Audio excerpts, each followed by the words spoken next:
Fala pessoal, beleza? Fernando aqui, pode me chamar de Fer também. Bem-vindo ao meu canal, bem-vindo a esse vídeo. A ideia desse vídeo aqui é compartilhar com vocês 5 dicas essenciais na construção de uma automação. Muito mais voltado à automação, quando a gente está falando de automação, é muito mais voltado a RPA. Já trabalhei em torno de 2 anos com automação, desenvolvendo para cliente, e a ideia desse vídeo é compartilhar com vocês muito do que eu aprendi e também muito do que eu já ensinei outras pessoas, beleza? Então fica aqui, sinta-se à vontade para fazer perguntas nos comentários também, né? Totalmente aberto isso. E bora ver aqui as 5 dicas essenciais na construção de uma automação. Eu vou compartilhar com vocês agora o Notion, que é onde vocês vão estar vendo.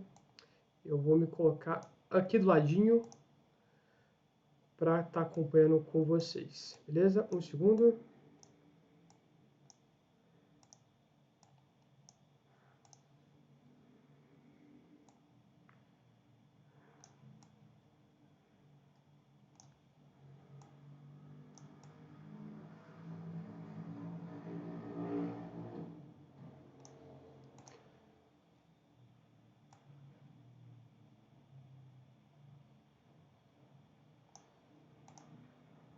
Beleza, ajustado a tela aqui, eu vou estar aqui nesse cantinho aqui inferior. Enquanto isso, a gente vai estar vendo meu Notion, onde eu construí um pouco do roteiro e é onde eu vou estar passando para vocês essas dicas, viu? Então, sintam-se à vontade, pô, se quiserem pegar um caderno para anotar também, tirar print, faça à vontade. A ideia dessa aula aqui, desse vídeo aqui, é ser gratuito para vocês verem, pegarem esse conhecimento, beleza? Então, basicamente, pessoal, acho que antes de falar essas 5 dicas, né, que eu listei aqui com todo o trabalho, né, que eu tive nessa área, primeiro a gente entender o que é uma automação. É para a gente estar numa mesma página, no mesmo contexto. E quando eu estou falando de automação aqui, que nem eu comentei, é muito no aspecto de RPA. E voltando antes, automação, num contexto de programação, é basicamente qualquer aplicação de tecnologia para realizar tarefas visando a redução da atividade humana. A gente fala muito de automação, de robô, né? Quando a gente pensa em robô, vem muitas vezes à nossa mente aquela ideia de braço robótico, mas quando eu estiver falando de automação, estou falando de programação aqui mesmo, de cenário de computadores, notebooks, PCs, é muito essa questão de aplicação de tecnologia. Exemplos aqui podem ser uma macro que eu desenvolvi, um robô mesmo, né, que abre um website de maneira automática, faz o login, faz o download de arquivos da internet também. É nisso que eu estou falando de automação, ok? Então, nesse cenário específico, a automação é basicamente um script que contém instruções, né, um arquivo, né, que reproduz interações de uma pessoa com o computador. Ou seja, é um arquivo com instruções, pode ser Python, por exemplo, que imita, né, o que uma pessoa faria numa tela. Então, é isso que eu estou falando. E dessa maneira, né, seguindo esse raciocínio, existe basicamente 2 tipos de automação. O que a gente chama de RDA e a RPA. Sei que é mais chato essa parte aqui, um pouco mais teórica, mas basicamente, perdão, RDA seria uma automação que a gente chama de automação pontual, de escopo individual, que é focada em, obviamente, automatizar tarefas, né, mimetizar o trabalho de um ser humano, mas muito mais voltado num contexto micro, ou seja, é mais uma automação de uma pessoa. Então, até a sigla aqui, né, significa automações robótica de área de trabalho. Dando exemplo, é aquela pessoa, né, aquela pessoa que você conhece lá do escritório, whatever, que faz uma automação, mas que funciona só no PC dela. Eu tento mimetizar essa automação para outro PC, eu tenho que fazer adaptação também, acaba dando trabalho, mas RDA a gente fala disso. Robot Desktop Automation é uma automação para funcionar na área de trabalho de uma pessoa específica. Exemplos desse caso são automações de Excel, né, aquelas macros específicas, onde a pessoa recebe um arquivo, abre o Excel, faz algum cálculo, envia alguma coisa também, que funciona muito no PC dela. Ações agendadas no agendador de tarefas, né, do Windows também entra nesse cenário de RDA, e outras automações pontuais, né? Pô, programei aqui meu e-mail para enviar e-mails automáticos ou para responder coisas automáticas, né? Funciona isso só no meu cenário, na minha área de trabalho, no meu contexto. Outras pessoas não conseguem aproveitar essa automação. Então é isso aqui que a gente está falando, que se trata de RDAs. E o outro cenário, né, são as automações mais complexas, vamos chamar aqui de melhores automações, é o que a gente chama de RPA, Robotic Process Automation, ou automação robótica de processos. São automações de escopo mais amplo, são focadas em atividades e processos completos que a gente chama de end-to-end, ponta a ponta. Então, essas automações, no geral, né, são automações de áreas de negócio, né, que acabam impactando mais de uma pessoa. São automações mais complexas, mas acaba gerando também mais valor, né? Acaba impactando mais áreas, a empresa, o negócio em si. E é nesse cenário que eu já trabalhei bastante. É nesse cenário aqui que, por mais de 2 anos, eu estava em projetos, e é nesse cenário aqui que eu consegui aprender muita coisa, muito dessas dicas que eu vou passar aqui para vocês, beleza? Então, alguns exemplos aqui são, por exemplo, automações que fazem, né, a emissão de notas fiscais. Trabalhei muito nesse cenário. Extração de informação de algum site específico, né, tem que abrir um navegador. Também já trabalhei nesse cenário. Cadastro de informação em um ERP, né, isso é muito comum em empresas, né, que ela tem um software que a gente chama de ERP, que é o Enterprise Resource Planning, que basicamente organiza, né, todo o contexto, né, da empresa. Também já trabalhei em cenários desse tipo, como o SAP, que é onde eu trabalhei, e Oracle, né, que são um exemplo de ERP. Então, aqui são automações mais complexas, são automações que trazem mais valor e, obviamente, são automações que dão mais trabalho. Último recado aqui para vocês: automatize processos que têm regras minimamente bem definidas e processos estáveis. Não vou entrar tanto em detalhe nesse aspecto, mas é importante vocês entenderem que quando se trata de automação, a gente quer automatizar um processo que ele não muda em todo momento. Então não adianta nada eu automatizar, demorar no caso 1 mês para fazer uma automação e esse processo se alterar em 6 meses, né? A vida útil da automação acaba sendo curta e nem sempre vale a pena todo esse esforço para desenvolvê-la. Então outro ponto aqui para vocês ficarem atentos. Agora, pessoal, falando aqui de vantagens, basicamente, a vantagem de uma automação, como vocês podem imaginar, é a redução das atividades operacionais e redução da carga de trabalho dos funcionários. A gente fala muito de automação quando uma área de negócio, uma área em uma empresa, os funcionários fazem atividades muito operacionais. Abrir um arquivo, enviar um arquivo, ou cadastrar algumas informações, né, num sistema. Pô, isso aí é muito manual. Tem muita regra já definida, né, que é só fazer aquele passo a passo, só seguir aquela receita. Então a automação, a vantagem dela é que, cara, eu consigo reduzir as atividades operacionais, né, dessa pessoa e até consigo reduzir a sobrecarga dos trabalhadores, né, dos funcionários também. Aumento de qualidade da segurança e velocidade do processo.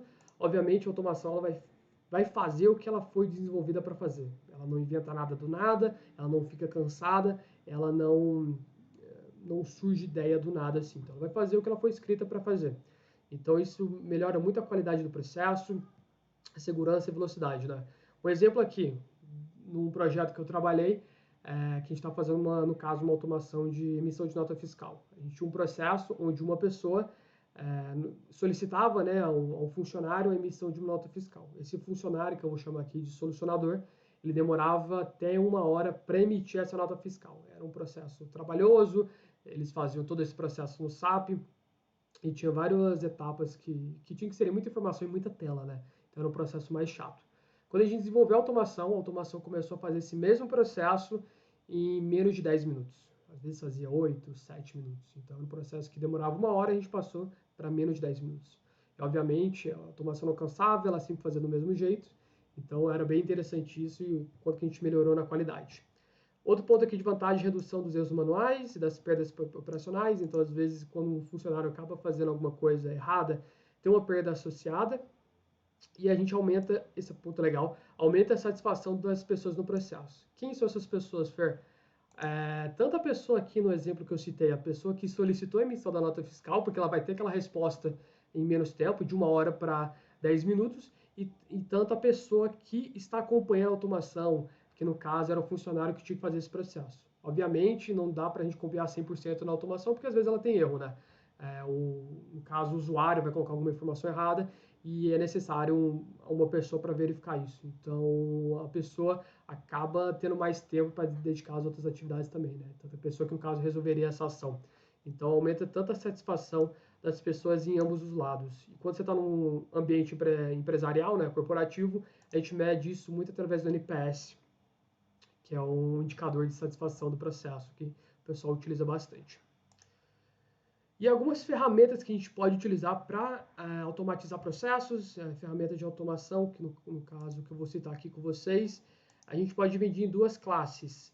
Tanto ferramentas que a gente chama de open source, código aberto, ou seja, ferramentas que você não paga nada, bem interessante utilizar também.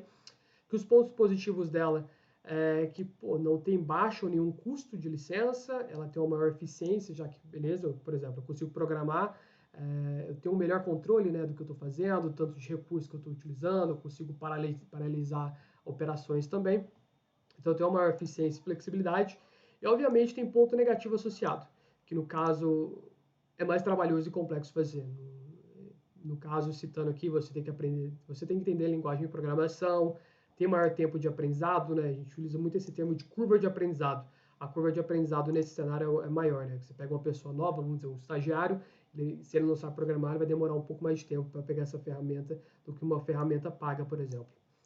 O cenário aqui que eu já trabalhei, eu trabalhei utilizando muito Python. No caso, já tem bastante biblioteca, né, desenvolvida, bastante tutorial na internet também que ajuda a gente a fazer um processo melhor. E no caso, algumas bibliotecas que eu citei aqui é o Selenium, né, para fazer automação, né, automatizar interações com navegadores, e o Pandas, né, que no caso eu utilizei bastante para fazer interações com Excel, que é bem legal também. E do outro lado da moeda, caso a sua empresa, caso a sua área, caso você tenha dinheiro para investir nas ferramentas, tem as ferramentas pagas. O ponto positivo dela é o menor tempo de aprendizado, né? As ferramentas, no caso, elas são intuitivas, né? Ela é para ser desenvolvida para a pessoa pegar mais rápido, né? Do que tem que fazer.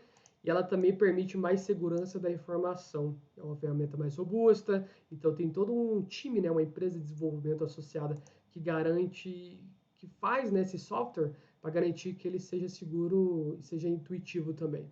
Ponto negativo que é caro, não tô falando sério. Às vezes, até mesmo para a empresa, né, ter várias licenças acaba sendo um cenário caro.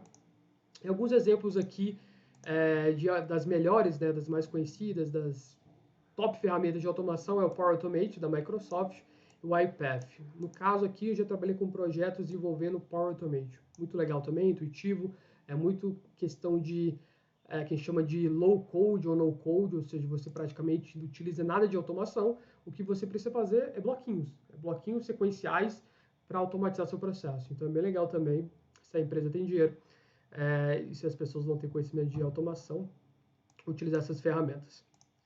Beleza? A gente entendeu um pouco o que é de automação, acho que eu citei aqui alguns exemplos também das vantagens das ferramentas. Bora agora passar para vocês um pouco do que eu aprendi e do que eu ensinei também sobre dicas importantes ao se construir uma automação, né? E eu vou estar falando aqui basicamente de RPAs, né? Que são automações de processos mais complexos que acabam influenciando a área de negócio, que faz um processo end-to-end, né? Não é algo local. Acaba atacando um processo completo. Dica número 1. Eu acho que essa dica é essencial. Se vocês, né, falharem nessa dica, o processo depois fica mais complexo. Que a primeira dica é faça um bom entendimento inicial. Fer, o que significa isso? Significa que você vai dedicar um bom tempo para entender o que essa automação está fazendo. Porque muitas vezes as pessoas, né, elas estão fazendo o processo, mas faz o processo daquela maneira e não sabe por que está fazendo o processo daquela maneira. Então esse vai ser, no caso da sua etapa aqui, dedicar um tempo a entrevistar a galera, a entender bastante por que eles estão fazendo aquilo e conversar com muita gente, né? Você não quer fazer uma automação capenga que depois, tem um maior trabalho para adaptar caso o processo esteja errado. Então, dedique bastante tempo mesmo para entender o processo que vocês vão automatizar. E aqui alguns pontos que eu listei. Faça um entendimento inicial. Basicamente, entre numa conversa, né, com a liderança, né, da equipe, da área, vamos dizer, o coordenador. O coordenador tem, sei lá, 10 funcionários, e os 10 funcionários fazem a mesma atividade de emissão de nota fiscal. Então, converse com a liderança, com o coordenador, pega a visão dele, do que esse processo tem que ser, o que é o processo que está sendo feito, e é um bom start, né, um bom ponto inicial. Depois que você entendeu, vamos dizer que você, entendeu o processo, classificou o processo, né, vamos dizer, numa régua de automação, né, para ver se o processo ele pode ser automatizado, se ele faz sentido ser automatizado. Posso entrar em mais detalhes sobre isso em outros vídeos também, se vocês desejarem. Vocês vão entrevistar o pessoal mesmo que executa a operação. Então, com os analistas, né, se forem analistas que fazem o processo, entra no detalhe, vê certinho o que eles fazem, quais são as telas acessadas, quais são os softwares acessados, todo o processo certinho, como funciona, qual o detalhe, quais são os casos de atenção, de exceção, né, que é importante entender também, para toda regra no mundo corporativo vai ter uma exceção. Então, só é importante destacar que o objetivo aqui é não entender o processo em todos os seus milhões de detalhes. No caso, o que eu fazia aqui é muito entender. Cara, há casos de exceções? Ah, beleza. Só para eu mapear aqui, depois eu entro com você no detalhe. Para a gente ficar claro também na questão da complexidade também para realizar essa automação. Então, é importante dessa parte aqui é ter uma visão completa e te ajude a entender se a automação é viável. Isso que é importante destacar. Depois, um ponto legal aqui é fazer o desenho do processo as is, que é basicamente desenhar um processo como ele é hoje. Faz em bloquinhos mesmo, pô, faz no Paint aí, no PowerPoint, no Word, na ferramenta que vocês escolherem, mas desenha. Analista recebeu uma solicitação de atividade. Analista entra na ferramenta, usa Excel, acessa transações, faz todo o processo, emite, né, o output final, que no caso aqui vou sempre citar nesse caso na nota fiscal emitida, beleza? Então faz esse desenho e valide que no caso aqui com a equipe que operaciona essa operação, né? Valide com as pessoas é legal.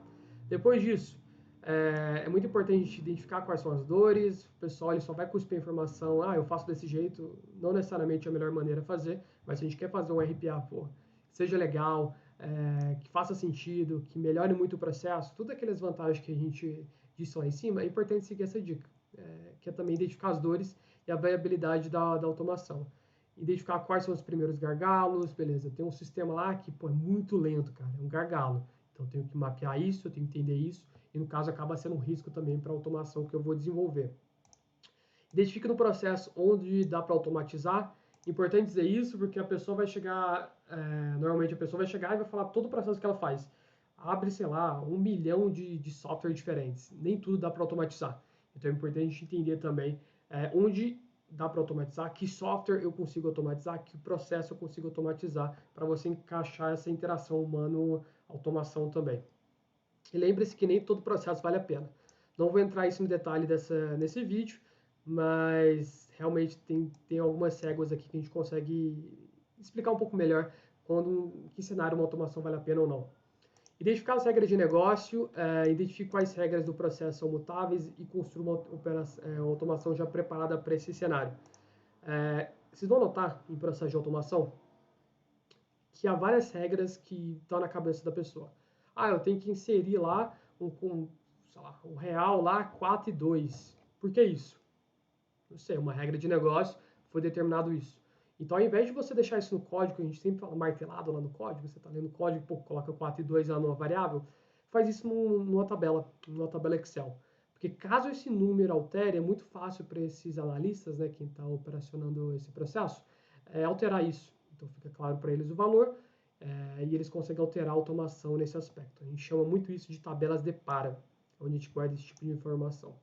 E no final, faça, uma vez que você entendeu o processo, mapeou essa regra de negócio, né, entendeu o que dá para automatizar ou não, faça o que a gente chama do desenho do processo to be, a ser, que é basicamente o processo já automatizado, valide obviamente com as pessoas, né, tanto com o analista quanto a liderança, entenda que normalmente mesmo com o processo de automação pode haver etapas manuais, foi aquilo que eu falei, às vezes a gente não consegue automatizar o processo todo, então faça isso no to be também e deixe destacado isso, beleza? Primeira etapa aqui, primeira dica então, é basicamente sente, converse com a galera, entende o processo que você vai automatizar, não apenas siga o que as pessoas estão dizendo para você fazer. Dica número 2, tenha entregas parciais. A gente está falando aqui num cenário de desenvolvimento, obviamente não um desenvolvimento tradicional, né, de software, de aplicativo, mas mesmo assim é um desenvolvimento, você está fazendo uma automação, você está programando e desenvolvendo alguma coisa que pessoas irão utilizar. Isso aqui é uma dica mais voltada esse movimento ágil, né, e toda essa filosofia relacionada a esse modelo de trabalho. E uma vantagem aqui nesse aspecto é que, por exemplo, alguns projetos que eu trabalhei, as automações demoravam em torno de 3 meses para ficarem prontas, eram processos complexos, tinha muita etapa, né, então demorava bastante. Por isso tinha uma pessoa para realizar isso. E uma das vantagens que a gente viu é começar a dividir o que você precisa entregar. Então, ao invés do cliente ter uma automação funcionando em 3 meses, a gente planejava a cada, por exemplo, um mês ou a cada um mês e meio, eu ter uma automação que já rodava, que já funcionava. Obviamente vai ter erros, né? Então é importante a gente alinhar com o cliente isso, mas vai ser uma automação que já entrega com valor. Então, ao invés de fazer, sei lá, em um mês eu tenho uma operação, automação entregando, automatizando, sei lá, 10% da operação. É melhor do que apenas depois de 3 meses eu ter tudo, né? Então, em um mês eu entrego 10, em 2 meses eu entrego, sei lá, subo para 40, em 3 meses eu subo para 100%. Então, pô, é legal também que o cliente, né, os analistas, a liderança, já vem retorno com relação a esse investimento. É muito legal isso. E é uma dica número 2 aqui. Então, quando vocês fizerem o cronograma do projeto, programe-se para ter entregas parciais, alinhe-se o cliente. Dessa maneira, o cliente não tem que esperar até o final do projeto, né, para ver a automação funcionando. Isso permite também que você tenha um feedback. Isso é legal, pessoal. Isso aqui, presta atenção nisso, por favor. Nem sempre o processo que você mapeou no começo, que você alinhou com o cliente, vai ser o melhor processo possível. Então, à medida que o cliente vai vendo, né, no caso o analista aqui, ele vai vendo como a automação está funcionando, ele vai ter uma ideia, né, de uma pequena alteração ou dar um feedback sobre como está sendo uma operação. Isso é bem legal, que você já vai testando a sua automação desde cedo. Beleza? Dica número 3. Faça os testes e o acompanhamento da automação em execução. Não é só porque você testou, sei lá, localmente, testou modularmente, que tudo vai funcionar. Então, quando vocês forem desenvolver um cronograma, né, para todo esse processo, todo o desenvolvimento que a gente está falando aqui, faça muitos testes com dados reais, testes com dados fictícios, e garanta também, isso é legal, que depois que vocês terminarem todo o desenvolvimento, vocês vão passar pelo menos, sei lá, 2 semanas com a automação rodando e vocês acompanhando, coletando erro. Porque sempre cenários de erro vão acontecer. Coloque na mente de vocês. Sempre o usuário vai colocar uma informação que você nunca imaginou, que ninguém nunca imaginou, e a gente tem que desenvolver, melhorar a automação para ela ficar mais robusta. Então, algumas dicas aqui associadas a esse tópico: realize testes em diversos cenários, com diversas entradas, e muito importante aqui, da gente ter na mente também, é como a sua automação se comporta quando há erro. Não é questão de se, é questão de quando. Se sua automação vai dar erro com relação a uma entrada de informação, o que você vai fazer, que a automação vai fazer. Então, ao colocar a automação para rodar automaticamente, acompanhe bem a operação nas primeiras semanas. A gente chama isso de operação assistida, ou seja, a operação está funcionando, mas você está acompanhando, né? Está assistindo como ela está desempenhando para coletar os erros e garantir que está tudo rodando de maneira correta, né? Então, colete os erros e para fazer correções mais críticas. Outro ponto importante aqui também, que normalmente quando a gente faz uma automação assim, o pessoal não dá tanto valor, tem um log da automação, é importantíssimo, é basicamente um arquivo externo que registra tudo que aconteceu na automação. Então isso é extremamente valioso mesmo para quando eu preciso debugar a automação, para verificar também o que a automação fez. Ela deu um pau lá às 11h10 lá. O que aconteceu? Não sei, travou a tela, a automação não está respondendo mais. O que aconteceu? Eu consigo lá ver tudo que foi feito, eu consigo ver até onde ela chegou, qual foi o tipo de exceção levantada. Isso é muito importante também para questões de auditoria, né? Caso a empresa tenha algo desse tipo. Beleza? Dica número 4. Tenha uma boa comunicação com os usuários. O que significa isso? O nome ficou engraçado aqui, mas eu estou falando de automação, que a automação tem uma boa comunicação com os usuários, tanto para o que eu estou chamando de solicitante da operação, quanto o solucionador da operação, né, do processo. Basicamente, significa o quê? Que seu robô, caso ele dê erro, ele tem que mostrar para as pessoas que ele deu erro. Ou mesmo, caso ele termine a operação, tem que ficar claro para as pessoas que ele terminou a operação. Tem que estar claro tudo. Os analistas, no caso aqui que eu estou citando, não tem que ficar com dúvida se a automação está rodando ou não. Tem que estar claro para eles. Através de mensagens, pop-ups, notificações, a maneira que vocês pensarem melhor. Então, aqui o que eu listei, né, que normalmente eu passava essas informações para o pessoal, que eu estava cuidando, né, no processo também, e as informações que eu aprendi também, todo o conhecimento que eu aprendi. Construa seu robô de maneira que ele saiba se comunicar com os usuários, ou seja, tem que ser claro para as pessoas que estão interagindo com a automação o que está acontecendo na automação. Beleza, eu tenho um processo que eu automatizei que faz A, B e C. A automação está onde aqui? Ela já está na A? Ela começou na A agora? Ela está na B? Ela está na C? Tem que ficar claro para as pessoas isso. Então, a maneira de desenvolver isso também. Em caso de erros, forneça as informações suficientes para que seja uma pessoa continuar o processo. Vamos lembrar aqui o cenário da emissão da nota fiscal. Meu robô tem que emitir 3 notas fiscais. Ele quebrou, encontrou uma exceção lá e não conseguiu mais desenvolver o processo a partir disso. Onde ele parou? Ele emitiu alguma nota fiscal? Então, caso quebre, né, caso caia num caso de exceção, é importante que a sua automação passe as informações para as pessoas continuarem o processo, né, aquela troca de bastão.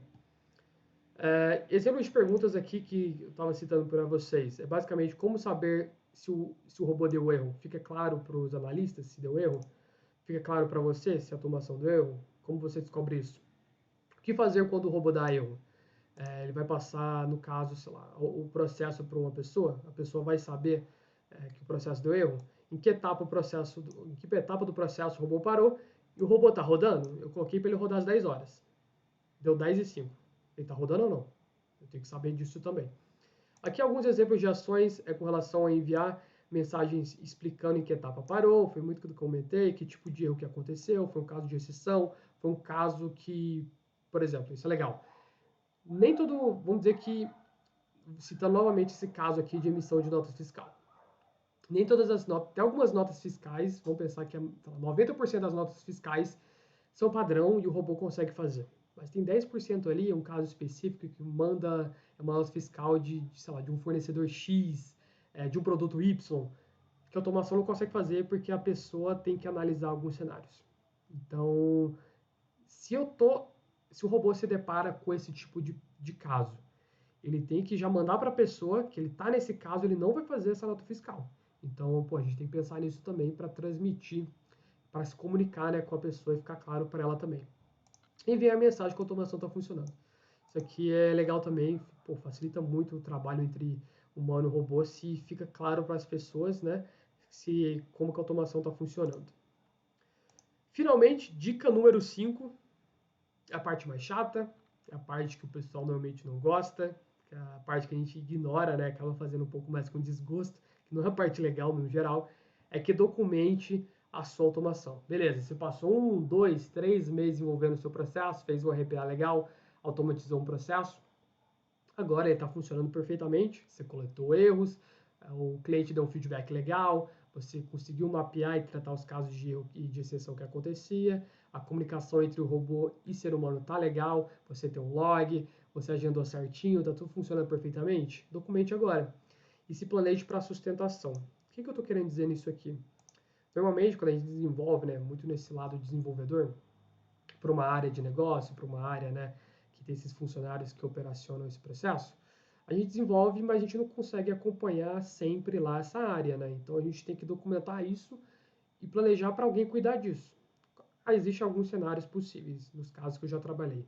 Alguns cenários possíveis, que nessa empresa já tinha uma área de TI, então o que eu fazia? Eu desenvolvia essa automação, depois que eu desenvolvi, eu conversava lá com o TI, no caso, o TI já sabia que a gente estava desenvolvendo essa automação, é importante destacar isso também, já está alinhado desde o começo. Aí a gente conversava com a TI, falava, cara, a automação está pronta, a área de negócio gostou, deu até a validação aqui, deu check, está tudo perfeito, dá do jeito que ela pediu. Agora eu vou passar para vocês todo o código, que horas esse robô roda, né? Quais são os pormenores, os detalhes deles, para vocês cuidarem para caso tenha algum pau. Esse é um cenário melhor. Você tem uma área, né, dentro da própria empresa que cuida de automação. Cenário número 2, aí no caso a própria área de negócio, né, cuida disso. Aí é um pouco mais detalhoso, tem que ter alguém que tenha esse conhecimento. No cenário que eu trabalhei era sempre o cenário número 1, porque obviamente as automações que a gente desenvolvia, que não falei, eram em open source e eram Python, né, e obviamente é mais difícil, é mais complexo. Então, é importante a gente conversar com alguém para cuidar dessa automação também. Mas já trabalhei, até lembrando agora, eu já trabalhei no cenário 2 quando eu estava trabalhando com ferramentas low code, no caso Power Automate. Então, para parar de negócio, eu consegui fazer uma documentação, né, consegui alinhar com eles para explicar como funcionava, eles já assumiam aquilo e cuidavam caso desse algum BO, ou caso tenha que ser adaptado. E funcionou bem também. Então, basicamente, essa documentação, o que eu recomendo no geral, o que eu vi que funciona, tem dois tipos de documentação. Uma documentação mais técnica, voltada às pessoas que vão assumir a responsabilidade pela automação. Isso é importantíssimo no cenário de Python, por exemplo. E, por favor, pessoal, documentem a sua automação, né, seus códigos, facilita também no entendimento e na leitura. E a outra documentação importantíssima é com relação a ter um manual de uso, com informações menos detalhadas, voltadas às pessoas que vão interagir com a automação no dia a dia. Muito legal também isso, nesses manuais de uso que eu desenvolvia, era basicamente, que horário a automação rodava, como ela funcionava, né? Ou seja, qual era a sequência de etapas que ela ia executar, quais eram as mensagens que ela podia enviar também, como adaptá-la, né? Lembra aquele cenário que eu comentei de regras de negócio numa tabela de para?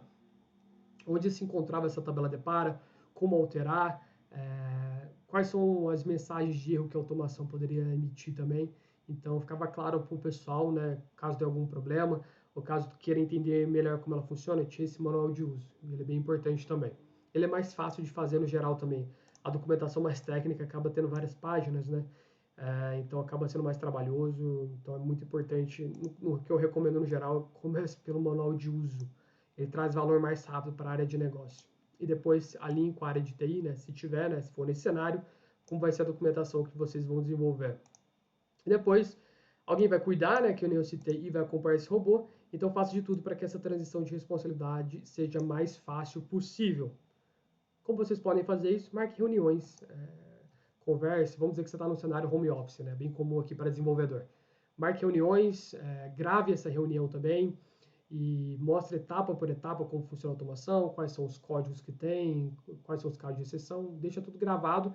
Essa transferência de conhecimento depois vai estar registrada e caso a pessoa que assumiu essa automação depois ela consegue conferir nesse vídeo também. E outro ponto aqui, finalmente, terminando a dica 5, é só se finaliza uma automação se o cliente está satisfeito com a operação.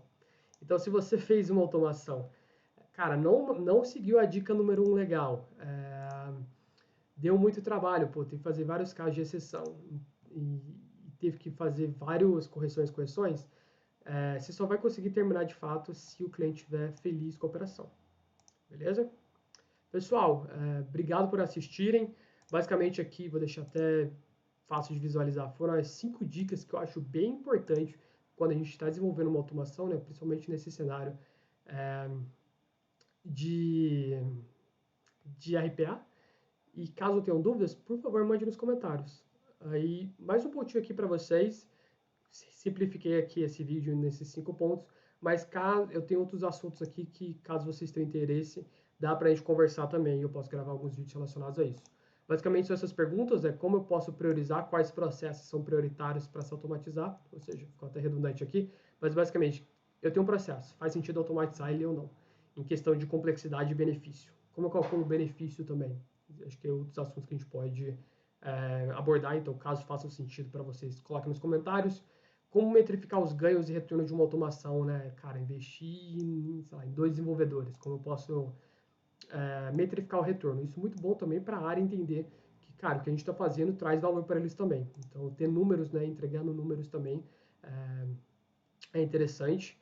Como saber lidar com clientes que querem aumentar o escopo da automação ao trazer novas funcionalidades. Cara, isso acontece bastante, eu encontrei bastante cenários desse tipo.